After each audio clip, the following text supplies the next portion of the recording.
بسم اللہ الرحمن الرحیم الصلاۃ والسلام علیکہ یا سیدی یا رسول اللہ وعلی آلہ و صحابہ یا سیدی یا خاتم النبیین۔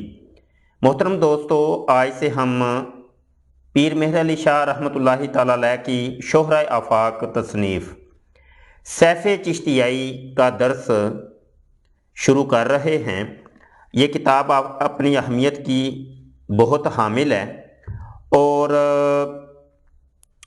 یہ کتاب علمی طور پہ لکھی گئی ہے اور اس کے بہت سے مقامات ایسے ہیں جو کہ سمجھنے سمجھانے سے تعلق رکھتے ہیں، بغیر کسی عالم دین کے یہ باتیں سمجھ آنے والی نہیں ہیں۔ تو پہلے تو اس کا میرا ذہن یہ تھا کہ کیوں نہ اس کی تشریح اور تصحیح کے اوپر ایک کتاب لکھی جائے، تو وہ ایک بہت طویل سلسلہ بن جائے گا۔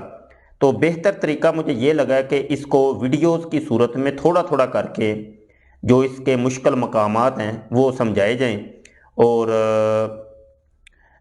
کئی جگہ کے اوپر اصل کتابوں کے سکین دکھانے کی ضرورت پیش آتی ہے تاکہ وہ حوالہ جات نہیں ملتے، تو ان کو بھی ویڈیوز کے اندر دکھا دیا جائے۔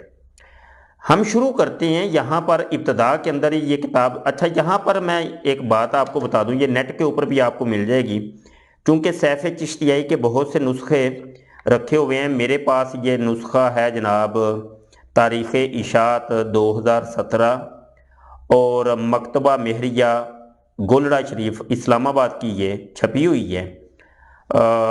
یہاں پر ابتدائی طور پہ پیر مہر علی شاہ رحمۃ اللہ علیہ کی خدمات لکھی ہیں اور کس طریقے سے انہوں نے علم دین حاصل کیا اور کیسی مشقت اختیار کی۔ یہ صفحہ نمبر 6، 7، 8 کے اوپر جب ہم آتے ہیں تو یہاں پر ایک چھوٹا سا علمی نقطہ ہے، وہ میں آپ کی گوش گزار کرنا چاہتا ہوں۔ اچھا، یہاں پر جناب لکھا ہے کہ آپ نے تمام انتہائی کتابوں سے فراغت پا کر تحصیل حدیث کے لیے سہارنپور کے مشہور شیخ الحدیث مولانا احمد علی صاحب محشی بخاری شریف سے کتب حدیث شروع فرمائی۔ دوران تدریس میں ایک دن مولانا سے کسی نے سوال کی کہ قیام تعظیمی پر کیا دلیل ہے؟ یعنی جب کوئی بزرگ، کوئی اللہ کے ولی، کوئی استاد گرامی جب آتے ہیں تو طلباء جو ہوتے ہیں، مریدین جو ہوتے ہیں، وہ کھڑے ہو جاتے ہیں، تو اس کو کہتے ہیں قیام تعظیمی۔ تو قیام تعظیمی آیا بدعت ہے یا کہ یہ مسنون عمل ہے، سنت عمل ہے؟ قرآن و حدیث سے کہیں سے یہ ثابت ہے کہ نہیں؟ یہ ہوا سوال۔ تو فرماتے ہیں آپ رحمۃ اللہ علیہ نے وہ حدیث پیش کی جس میں آیا ہے کہ حضرت سعد انصاری کے آنے کے وقت حضور علیہ الصلوۃ والسلام نے انصار سے فرمایا قوموا الی سیدکم، کہ اپنے سردار کے لیے اٹھو۔ سائل نے پھر سوال کیا کہ ہو سکتا ہے کہ کسی اور وجہ سے اٹھنے کا حکم دیا ہو، قیام تعظیمی پر کون سا قرینہ ہے؟ مولانا مرحوم نے جب جناب کی طرف دیکھا، آپ رحمۃ اللہ علیہ نے فوراً فرمایا کہ یہ مسلمہ قاعدہ ہے کہ جب کسی مشتق پر حکم کیا جاتا ہے تو اس کا مصدر حکم کی علت ہوتا ہے، لہذا جب حضرت سعد کی سیادت اور سرداری قیام کی علت ہوگی۔ واہ واہ، سبحان اللہ، بہت زبردست نقطہ بیان کیا۔ اس نقطے کو میں اپنے الفاظ میں سمجھانے کی کوشش کرتا ہوں کہ دیکھیے جناب، قرآن حکیم کے اندر ہمیں خمر یعنی شراب کی حرمت کا پتہ چلتا ہے کہ شراب کا پینا حرام، اور شراب بھی کون سی؟ خمر جو کہ انگوروں سے کشید ہوتی ہے۔ تو خمر شرابوں میں سے ایک شراب کا نام ہے۔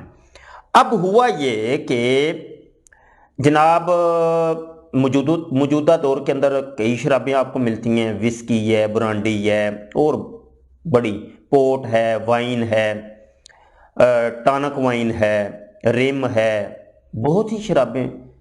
تو یہ 2-4 کے نام مجھے آتے تھے، وہ میں نے آپ کو بتا دیے۔ تو سوال یہاں پہ یہ ہے کہ یہ والی شرابیں بھی وہ خمر کے حکم میں آتی ہیں کہ نہیں؟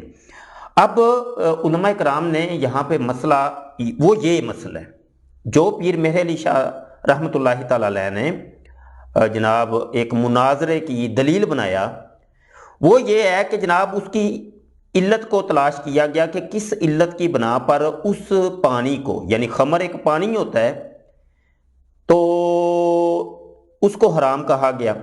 علت جب تلاش کی تو پتہ چلا کہ اس کے اندر مخمور العقل ہونے کی ایک علت ہے کہ وہ عقل کے اوپر پردہ حائل کر دیتی ہے، تو اس وجہ سے خمر کو حرام کہا گیا۔ خمر چونکہ نص قطعی سے ثابت ہے تو اس کا تو ایک بوند ایک قطرہ بھی حرام ہے، لیکن یہ والی علت جس پانی کے اندر یا جس چیز کے اندر بھی پائی جائے گی تو اس کے اوپر بھی حرمت کا حکم لگے گا۔ پڑا پڑا پانی یا کوئی دوائی ہے، کوئی چیز ہے، وہ خراب ہونے کے بعد اس کے اندر یہ علت پیدا ہوگی کہ اس کو پینے سے آپ کی عقل پر پردہ پڑ جاتا ہے، وہ مخمور العقل ہو گئی ہے، تو وہ چیز اور وہ پانی کھانا اور پینا حرام ہوگا۔ تو یہ دیگر شرابیں بھی جو ہیں اس کے اندر بھی یہی حکم اب لگا کہ جب اس کے اندر یہ والی علت پائی جائے گی تو وہ حرمت کا فتویٰ دیا جائے گا۔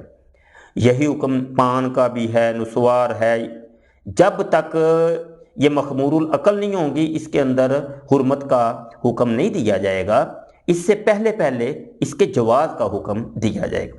اچھا، یہ ایک شرعی مسئلہ بھی بیچ میں چلتے چلتے آ گیا تو میں نے آپ کے گوش گزار کر دیا۔ تو یہ ہے وہ کہ مسلمہ قاعدہ ہے کہ جب کسی مشتق پر حکم کیا جاتا ہے تو اس کا مصدر حکم کی علت ہوتا ہے۔ بہت عظیم نکتہ ہے۔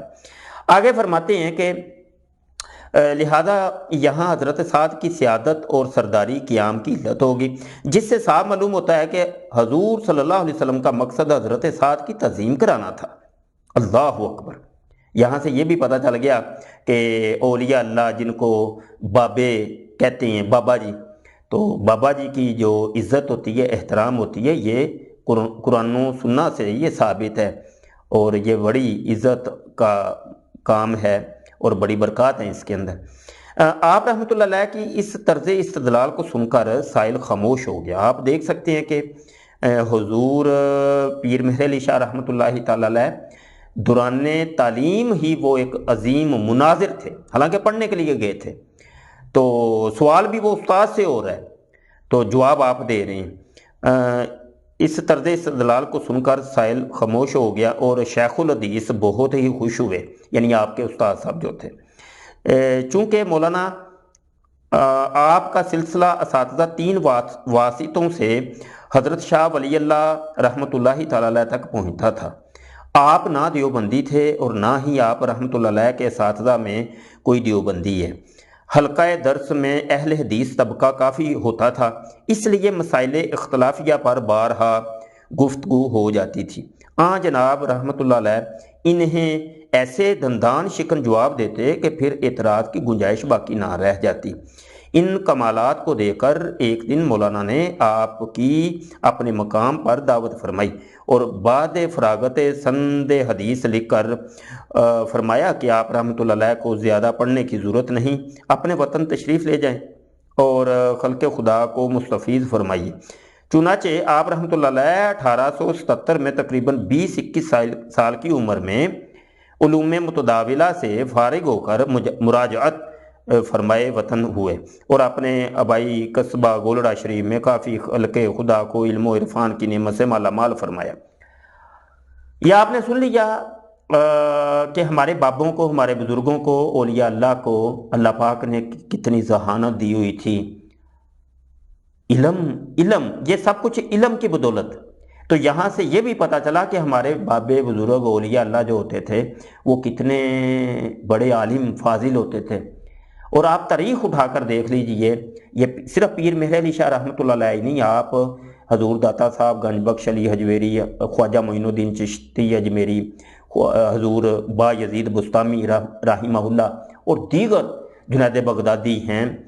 تو یہ تمام اولیاء اللہ، ان بابے بزرگوں کی آپ ہسٹری اور تاریخ اٹھا کے دیکھیں گے، آپ کو پتہ چلے گا بہت بڑے عالم تھے یہ لوگ اپنے وقت کے۔ یہ کوئی شیخ الحدیث تھا، کوئی شیخ القرآن تھا، اور خود ان حضرات نے بہت بڑی بڑی قرآن پاک کی تفاسیر لکھیں، احادیث کی شروحات لکھیں، اور ان کے پھر شاگردان بہت بڑے بڑے مفسرین اور شارحین حدیث پیدا ہوئے۔ تو بہرحال یہ تاریخ سے تعلق رکھتی ہیں، تو یہ ایک واقعہ تھا جو کہ آپ کے گوش گزار کرنا تھا۔ انشاءاللہ وقتاً فوقتاً میں اس کے دروس ترتیب کے ساتھ آگے چلتے جاتے ہیں، ہم صفحہ بہ صفحہ آگے آگے بڑھتے رہیں گے انشاءاللہ۔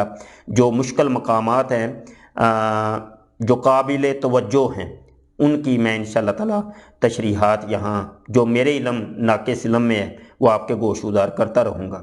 ہماری ویڈیوز کو آپ شیئر کیا کریں، لائک کیا کریں، کمنٹ کیا کریں، اپنی آئی ڈی کے اوپر اپلوڈ کیا کریں، یہ کام آپ کا ہے۔ بہت شکریہ، دعا گو رہیے گا۔ السلام علیکم ورحمۃ اللہ وبرکاتہ۔